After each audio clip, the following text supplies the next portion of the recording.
Egmont, by Johann Wolfgang von Goethe. Act 1. Scene 1. Soldiers and citizens, with crossbows. Jetter steps forward, and bends his crossbow. Soest, Bayek, Russum.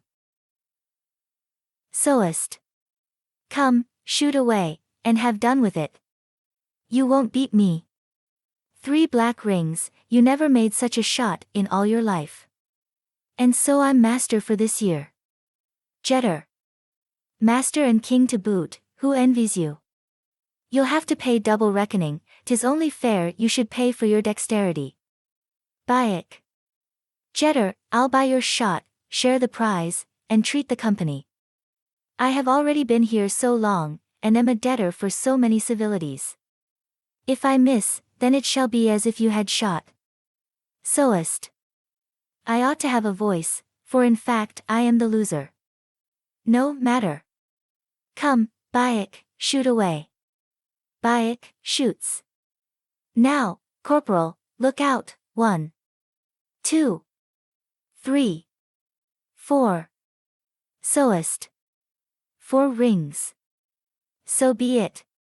All. Hurrah! Long live the king! Hurrah! Hurrah! Bayek. Thanks, sirs, master even were too much. Thanks for the honor.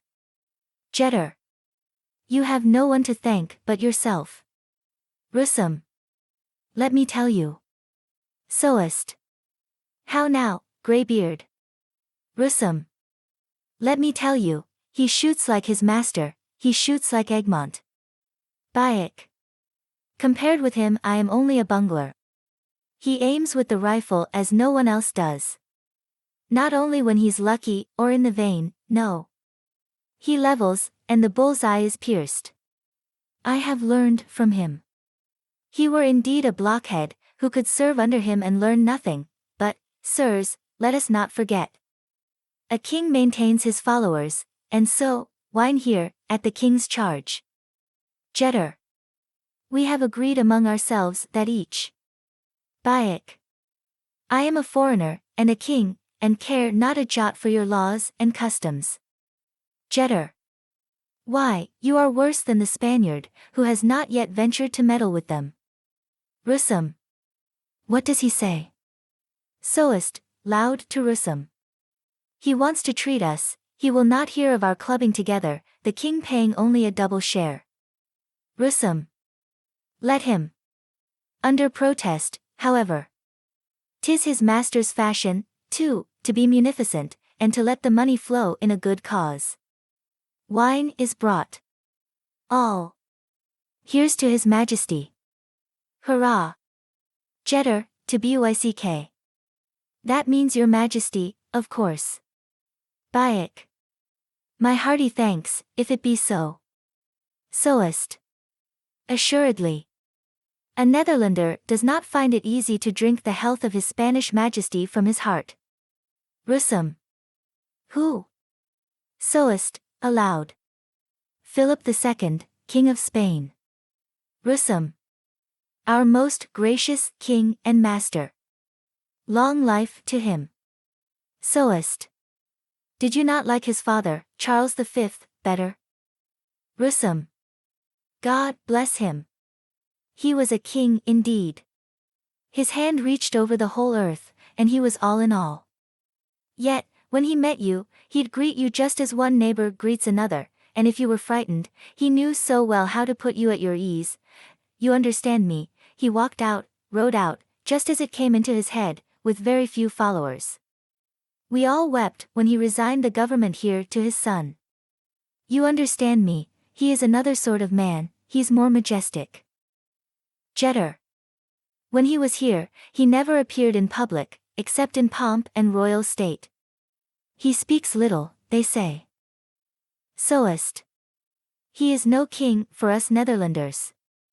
Our princes must be joyous and free like ourselves, must live and let live. We will neither be despised nor oppressed, good-natured fools though we be. Jetter. The king, methinks, were a gracious sovereign enough, if he had only better counsellors. Soest. No, no. He has no affection for us Netherlanders, he has no heart for the people, he loves us not, how then can we love him? Why is everybody so fond of Count Egmont? Why are we all so devoted to him? Why, because one can read in his face that he loves us, because joyousness, open-heartedness, and good nature speak in his eyes, because he possesses nothing that he does not share with him who needs it, aye, and with him who needs it not. Long live Count Egmont! Bayek, it is for you to give the first toast, give us your master's health. Bayek. With all my heart, here's to Count Egmont. Hurrah! Russum. Conqueror of St. Quentin. Bayek. The hero of Gravelines. All. Hurrah! Russum. St. Quentin was my last battle. I was hardly able to crawl along, and could with difficulty carry my heavy rifle. I managed, notwithstanding, to singe the skin of the French once more, and, as a parting gift, received a grazing shot in my right leg. Bayek. Gravelines. Ha, my friends, we had sharp work of it there. The victory was all our own. Did not those French dogs carry fire and desolation into the very heart of Flanders? We gave it them, however. The old hard-fisted veterans held out bravely for a while, but we pushed on, fired away, and laid about us, till they made wry faces, and their lines gave way. Then Egmont's horse was shot under him, and for a long time we fought pell-mell, man to man, horse to horse, troop to troop, on the broad, flat, sea sand. Suddenly, as if from heaven, down came the cannon shot from the mouth of the river, bang, bang, right into the midst of the French. These were English, who, under Admiral Malin, happened to be sailing past from Dunkirk. They did not help us much, 'tis true, they could only approach with their smallest vessels, and that not near enough, besides, their shot fell sometimes among our troops. It did some good, however. It broke the French lines, and raised our courage. Away it went. Helter-skelter. Topsy-turvy. All struck dead, or forced into the water, the fellows were drowned the moment they tasted the water, while we Hollanders dashed in after them. Being amphibious, we were as much in our element as frogs, and hacked away at the enemy, and shot them down as if they had been ducks. The few who struggled through, were struck dead in their flight by the peasant women, armed with hoes and pitchforks. His Gallic Majesty was compelled at once to hold out his paw and make peace. And that peace you owe to us, to the great Egmont. All. Hurrah, for the great Egmont. Hurrah! Hurrah! Jetter. Had they but appointed him regent, instead of Margaret of Parma. Soest. Not so. Truth is truth. I'll not hear Margaret abused. Now it is my turn. Long live our gracious lady. All. Long life to her. Soest. Truly, there are excellent women in that family. Long live the regent. Jetter. Prudent is she, and moderate in all she does, if she would only not hold so fast and stiffly with the priests. It is partly her fault, too, that we have the 14 new mitres in the land. Of what use are they, I should like to know? Why, that foreigners may be shoved into the good benefices, where formerly abbots were chosen out of the chapters. And we're to believe it's for the sake of religion. We know better. 3 bishops were enough for us, things went on decently and reputably. Now each must busy himself as if he were needed, and this gives rise every moment to dissensions and ill will. And the more you agitate the matter, so much the worse it grows. They drink. Soest. But it was the will of the king, she cannot alter it, one way or another. Jetter. Then we may not even sing the new psalms, but ribald songs, as many as we please. And why? There is heresy in them, they say, and heaven knows what. I have sung some of them, however, they are new, to be sure, but I see no harm in them. Bayek. Ask their leave, forsooth. In our province, we sing just what we please. That's because Count Egmont is our stadtholder, who does not trouble himself about such matters. In Ghent, Ypres, and throughout the whole of Flanders, anybody sings them that chooses.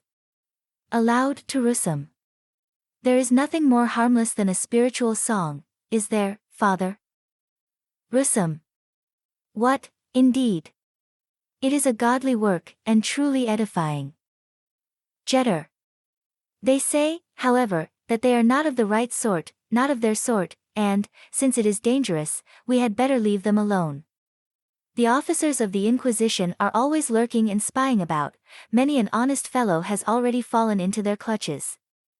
They had not gone so far as to meddle with conscience.